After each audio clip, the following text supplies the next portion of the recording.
Assalamualaikum warahmatullahi wabarakatuh. Bismillahirrahmanirrahim. Alhamdulillahi rabbil alamin. Lahul hamdu wa lahul fadlu wa lahus sana'ul hasan. Asyhadu an la ilaha illallah wahdahu la syarika lah. Wa asyhadu anna sayyidana Muhammadan abduhu wa rasuluh. Allahumma shalli ala sayyidina Muhammadin tibbil qulubi wa dawaiha wa afiyatil abdani wa shifaiha wa nuril absari wa dhiyaiha wa qutil arwahi wa ghidhaiha wa ala alihi wa sahbihi wa barik wa sallim. Amma ba'du. Saudara-saudara kaum muslimin dimanapun Anda berada, pada kali ini kajian kita seputar gelar Habib dan nasab kaum Sadah Alawiyin alaihimussalam. Mengapa saya membahas masalah ini? Karena banyak permintaan agar saya membahas masalah gelar Habib ini dan nasab kaum Sadah Alawiyin. Jadi begitu. Jadi artinya ini menjawab beberapa pertanyaan. Pertanyaan pertama, ada pertanyaan, apakah gelar Habib itu islami, gelar yang islami? Jawabannya, gelar Habib itu jelas gelar yang islami, sama dengan gelar Kiai, Agus, Lora, Ajengan, Buya, Abu, Tuan Guru, dan lain-lain. Jadi gelar ini sangat islami. Mengapa ini gelar islami? Karena gelar tersebut memang tradisi yang berlaku di kalangan umat Islam, bukan di kalangan lain. Itu memang gelar yang menjadi tradisi dalam Islam. Dasarnya mana kalau itu islami? Di dalam Al-Quran Allah subhanahu wa ta'ala berfirman, khudhil afwa wa'mur bil 'urfi wa a'rid 'anil jahilin. Al-A'raf ayat 199. Jadilah engkau pemaaf dan suruhlah orang mengerjakan huruf. Huruf itu artinya tradisi yang baik, serta berpalinglah daripada orang-orang yang bodoh. Ini Al-Quran surah Al-A'raf ayat 199. Jadi di dalam ayat ini ada perintah dari Allah kepada baginda Rasulullah SAW agar menyuruh umatnya mengerjakan tradisi yang baik. Tradisi itu artinya ya kebiasaan yang sudah berlangsung. Nah, ketika membicarakan ayat ini, Al-Imam Asy'arani radhiyallahu anhu berkata, Imam Asy'arani ini ulama terkemuka ya di kalangan ulama Syafi'iyah dan kalangan Sufi. Beliau punya kitab terkenal namanya Al-Mizan Al-Kubra, juga punya kitab At-Tabaqat Al-Kubra dan kitab-kitab lain dalam tasawuf yang berlaku di kalangan para kiai, guru-guru kita. Nah, Imam Asy'arani dalam kitabnya Tanbihul Mughtarrin Awakhir al-Qarnil Ashir ala ma khalafu fihi salafahum at-tahir, beliau mengatakan, wa min akhlaqihim ay salafis salih radhiyallahu anhum tawaqqufuhum an kulli fi'lin aw qawlin hatta ya'rifu mizanahu ala al-kitab was sunnah awil 'urfi, li'anna al-'urfa min jumlati syariah. Qala Allah ta'ala khudhil 'afwa wa'mur bil 'urfi wa a'rid 'anil jahilin. Ini dari kitab beliau Tanbihul Mughtarrin halaman 22. Artinya kurang lebih begini. Di antara budi pekerti kaum salaf yang soleh radhiyallahu anhum, ulama salaf yang soleh ya, adalah berhentinya mereka dari setiap perbuatan atau ucapan. Artinya mereka gak melakukan sesuatu, gak mengucapkan sesuatu sampai mengetahui pertimbangannya menurut Al-Quran dan hadis. Itu menurut Al-Quran bagaimana, menurut hadis bagaimana. Kalau gak ada, atau tradisi, menurut tradisi bagaimana. Nah, mengapa tradisi menjadi pertimbangan? Tadi dikatakan li'annal 'urfa min jumlati syariah. Karena tradisi termasuk bagian dari syariah. Dasarnya mana tradisi termasuk bagian dari syariah? Allah Subhanahu wa taala berfirman dalam Al-Qur'an, "Khudhil 'afwa wa'mur bil 'urfi wa a'rid 'anil jahilin."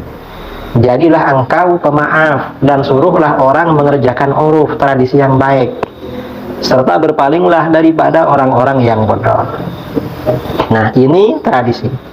Artinya panggilan Habib itu tradisi, memang tradisi. Karena sudah menjadi tradisi berarti menjadi bagian dari syariah, dari Islam. Sama dengan panggilan kiai, panggilan gus ya bagi anaknya kiai atau lora di daerah Madura.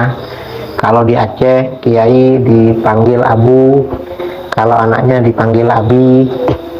Misalnya kalau di Sumatera Barat, di Riau dipanggil buya, kalau di Medan dipanggil muallim, kalau di Indonesia Timur seperti di Sulawesi, di Nusa Tenggara Barat, di Kalimantan Selatan dipanggil tuan guru. Itu tradisi yang sangat Islami. Jadi begitu. Nah, di negeri Hadramaut Yaman, gelar Habib ini biasanya disematkan kepada mereka yang memiliki hubungan nasab dengan Sayyid Alwi bin Ubaidillah bin Ahmad bin Isa al-Muhajir ilallah alaihi wassalam. Jadi keturunan Sayyid Alwi bin Ubaidillah. Nah, gelar Habib ini menjadi tradisi khusus mereka sejak masa Al-Habib Umar bin Abdurrahman Al-Attas radhiyallahu anhu. Jadi sejak masa Habib Umar Al-Attas tradisi. Karenanya para ulama Alawiyin ya, yang sebelum Habib Umar nggak dipanggil Habib, seperti Syekh Abu Bakar bin Salim. Karena sebelumnya memang tradisi ini belum berkembang. Setelah berkembang baru dipanggil Habib. Ini gelar Habib ya. Ini pertanyaan pertama. Kemudian pertanyaan kedua. Ini ada pertanyaan kedua. Ini bertanya pada saya ya, sebagian netizen tanya, apakah Sadah Alawiyin yang sebagian menyebar di Asia Tenggara dan diberi gelar Habib itu memang keturunan Rasulullah SAW? Yang Habib yang asli maksudnya ya. Nah, jawabannya iya. Mereka memang keturunan Rasulullah SAW dari jalur Sayyidina Husain bin Ali radhiyallahu anhuma atau Sayyidina Husain bin Ali alaihi wassalam. Dari jalur itu memang keturunan Rasulullah SAW. Nah, ada pertanyaan, apa dasarnya bahwa mereka adalah keturunan Rasulullah SAW? Jawaban kita, para ulama kita, seperti Sayyid Murtada Az-Zabidi yang mengarang syarah Ihya Ulumuddin ya. Beliau punya kitab Ithafus Sadah Al-Muttaqin. Ya.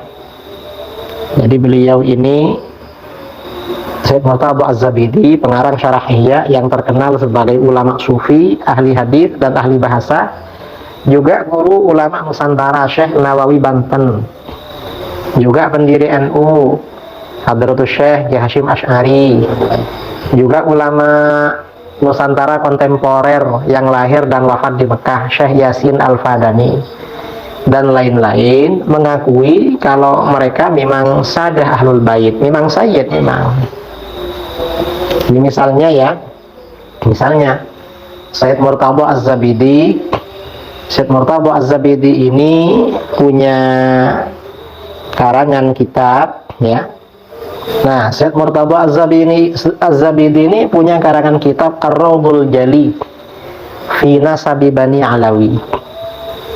Jadi dalam kitab khusus ini beliau menjelaskan kalau Alawiyin yang sekarang di Indonesia keluarganya banyak dipanggil Habib, ini memang keturunan Rasulullah SAW. Dan ini ya cukup bagi kita orang selevel Sayyid Murtada Az-Zabidi. Syekh Nawawi Banten misalnya dalam syarah Sulam Taufik juga bilang begitu. Atau misalnya ini ya ulama Mekah Ada pasti ya, kalau kiai-kiai di Indonesia, terutama yang pernah di pesantren, tahu kitab yang namanya Is'adur Rafiq, Wabughyatus Shadiq. Ini syarah Sulam Taufik. Nah, di sini Syekh Muhammad bin Salim bin Sa'id Babusail Asy-Syafi'i, ulama Mekah. Dan kitab ini menjadi rujukan yang otoritatif, yang muktabar di kalangan NU. Di sini beliau jelas sekali ketika menyebut pengarang Sulam Taufik, beliau bilang apa? Sayyidi wa sanadi al-Habib Abdullah bin Husain bin Tahir bin Muhammad bin Hashim Ba'alawi qaddasallahu arwahahum. Artinya bagaimana? Is'adur Rafiq ini mengakui kalau ini memang Sayyid, pengarang Sulam Taufik. Ini Is'adur Rafiq. Ki Hasyim Asy'ari dalam karangannya juga begitu, mengakui juga.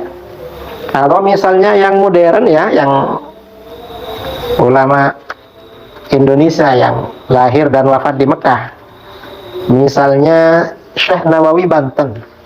Ini saya punya himpunan sanad-sanadnya Syekh Nawawi Banten.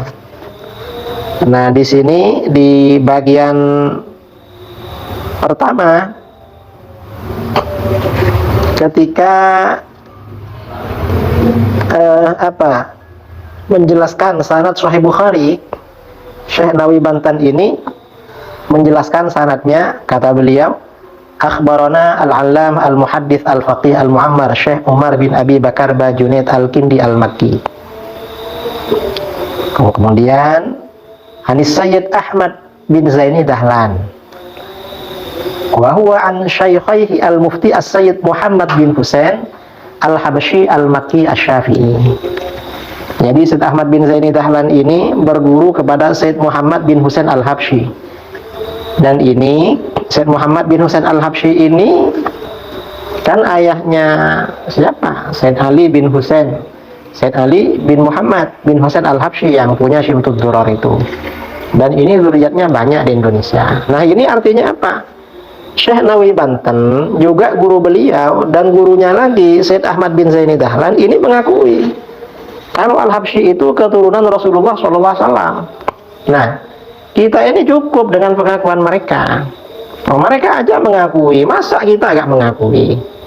Dan kita di Nahdlatul Ulama, di kalangan pesantren, memang kitab-kitab yang kita pelajari kitab mereka, karangan Sayyid Ahmad Zaini Dahlan seperti Syarah Jurmiyah, atau muridnya beliau ya, I'anatul Talibin, muridnya Sayyid Ahmad Zaini Dahlan, Sayyid Abu Bakar Syata' Dimyati. Pasti mengakui juga sama gurunya Sayyid Muhammad bin Husain al-Habsyi. Berarti marga al-Habsyi ini memang keturunan Rasulullah SAW. Enggak ada, artinya seperti ini cukup sebenarnya. Kalau mereka sebenarnya Sayyid, sama dengan Sayyid-Sayyid yang lain di Indonesia yang memang mereka dari keturunan Alawiyin. Ada yang menggugat, perlu apa gak perlu pembuktian kitab dari abad keempat.